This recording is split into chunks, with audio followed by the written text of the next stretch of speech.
Okay, good morning, Year 5. It is time for English, and we're making a little bit of a change from the writing earlier on in the week. We've done brilliantly with our non chronological reports on astronauts, they were fantastic. So, well done for all of the hard work that you put into those.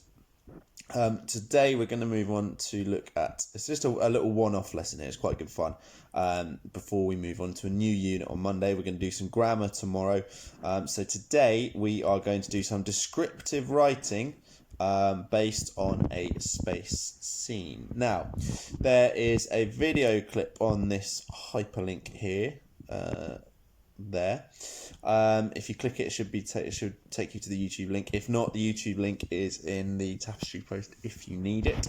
And this just a couple of minutes. It's a really nice video based on some astronauts' voyage in space and their views of Earth from space. Now, whilst you're watching the video, I need you to imagine that you are there, and you need to make notes of the sounds, the sights, so things they can see, things they can hear, things they can touch, and things they can taste as well. So thinking about the use of our senses. So in a second, I'm going to get you to pause the video, jot down ideas either in your English book or on a scrap bit of paper if you've got them. And yeah, so click on that link there. If you on the PowerPoint, it's outside of this video, obviously. Once you've watched the video, come back onto this video, and we'll discuss what you're doing next.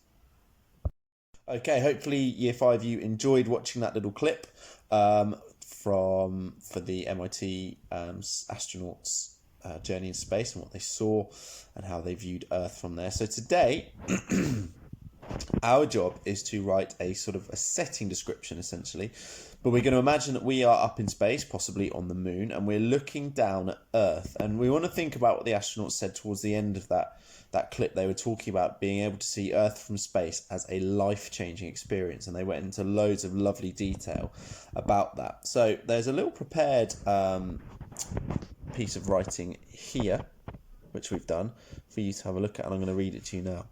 The giant blue and green orb took my breath away, semicolon. Its perfectly smooth roundness was incredible. Like an azure inflatable ball floating in a black pool, the Earth looked truly beautiful. My hands trembled as I stepped onto the cratered surface of the moon. A puff of dust hung in the atmosphere as my boot connected with its solid mass. So that is an example paragraph of the sort of writing that we are looking from you guys this morning. So you've got to imagine that you are an astronaut looking back to Earth from up in space. Now, you may have just landed on the moon, you might be in your spacecraft, but you want to try and use your senses as much as possible. So what can you see and hear? What can you smell?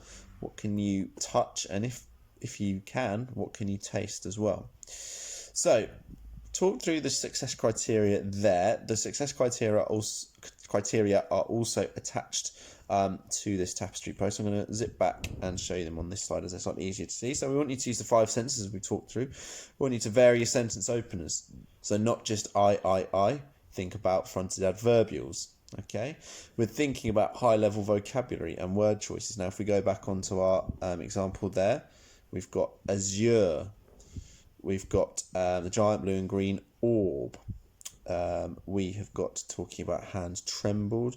We're describing the Earth as floating in a black pool. So there's some good examples of the kind of high-level vocabulary that we are after from your writing today.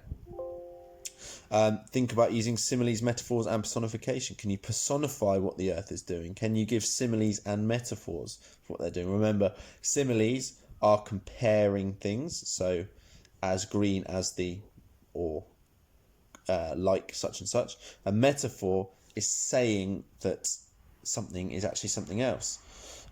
So for example, we've got a simile here because we said like an azure inflatable ball floating in a black pool, the Earth was truly beautiful. Now, if we wanted to turn that into a metaphor, we would say the Earth was an azure inflatable ball floating in a black pool. Okay, so it would be great to see some of those literary techniques in your writing in terms of similes, metaphors, and personification. We'd like you to vary your sentence lengths for effect, so not all short shortened sentences and not all long sentences as well. Try and vary that. And then at the bottom there, I've put a real basic one there, capital letters used correctly. That should be obvious. So, as I said, your job is to write a paragraph describing the view of Earth from space. Now, there's given here a couple of possible ways to start. Now, the first would be if you were getting out of your spacecraft. It could be as the smooth metal doors slid open, I gazed around me. So that could be one. Again, using a front adverbial there, or a subordinating conjunction to start there. Or we could have, I wiped the condensation from my visor and took in the view. So that is another possible way of starting your writing as well. So if you want to use those, you're more than welcome to. However, if you've got your own ideas about how you would like to start your writing, again, that's absolutely fine. So this PowerPoint, as I said, is attached to this Tapestry post if you want to look at this example here. If you can use high-level punctuation like we've got in there, a semicolon, that would be really impressive as well. As I said, this video here will be attached. The link, in case the hyperlink in the PowerPoint doesn't work, the link for the video will be on the Tapestry post as well. As always, any questions, let us know, but I'm really looking forward to seeing your writing later, Year 5.